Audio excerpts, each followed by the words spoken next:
Hey YouTube, my name's David and this is my 2008 Bullitt Mustang.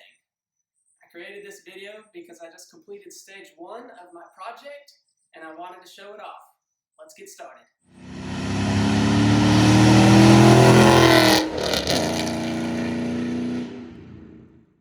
From the factory, these Bullitt Mustangs came with the Ford Racing cold air intake. I did change the paper filter out for a K&N filter for better airflow. I don't know if that helped much or not, but I did that. And then I also have the Ford Racing twin 62mm throttle body paired with the Ford Racing intake manifold. Both of these parts probably don't help me much with horsepower right now, but I intend to install some high lift camshafts, and I think that once those are installed, these parts will benefit me much more than they do now. I also installed Kooks Long tube headers, and I'll give you a good shot of that. Those really woke the car up, made the car extremely loud, paired it with an off-road H-pipe. And out the back, I've got the FR500s Ford Racing Accel. Here's the shot of those Kooks headers. I've got the Ford Racing valve covers as well. Kooks headers look awesome. Got the JLT oil separator. Accel coil packs. Take it to the other side.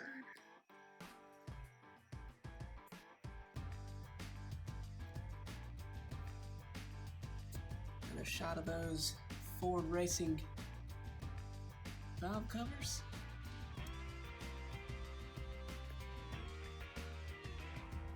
Kooks Long tube headers. I also installed a JLT oil separator on the passenger side, and I'll tell you why I did that.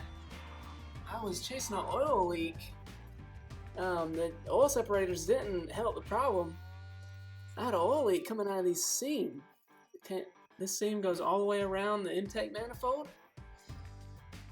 And what I ended up doing was taking all these little bolts and nuts out. The bolt nuts are down here. And I put some Loctite on the threads and tightened them down that way. And that solved my oil leak. Moving on from power mods to suspension, I have the full Steeda lineup here.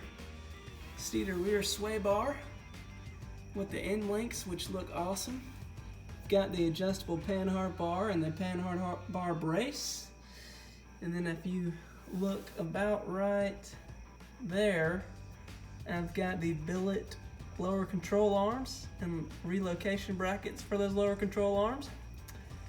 And then up above that differential, I have the Steeda upper control arm, which is adjustable. Now, I needed to get that adjustable upper control arm because I have a one-piece drive shaft from Steeda. That combined with the lower control arms, there's a shot of the back of the relocation bracket. Those completely reduced my wheel hop. I mean, it used to wheel hop really bad, and once I had those installed, I had no more wheel hop. Those are great parts.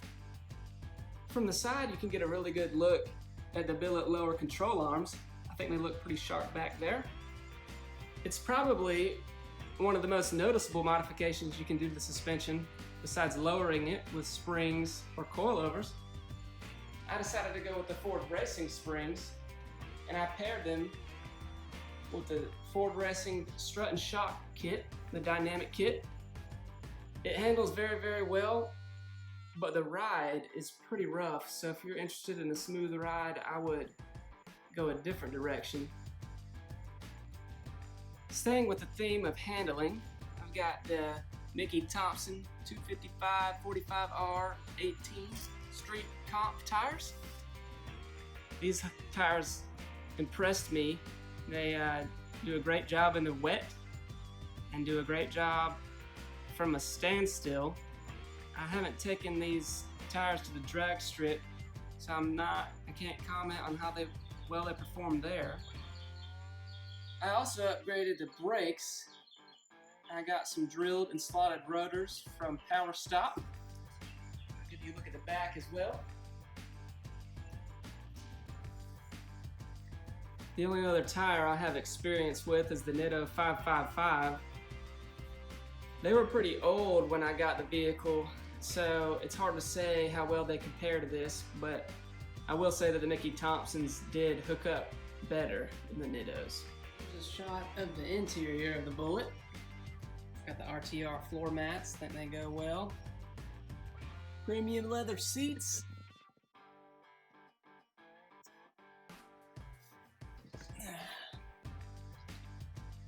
Performance-wise, we've got the MGW shifter,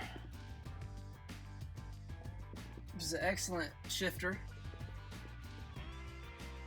And you got that Bullitt tag, and you got the Bullitt style dash.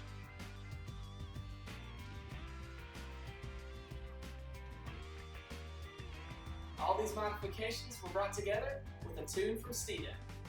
Moving forward, I'm going to take this car to the dyno. We're going to see what kind of horsepower figures I get with the current modifications, and after that we'll get into stage 2 where I'll install some high lift cams, upgrade the springs, and upgrade the wheels. Please like and subscribe, and stay tuned for next time.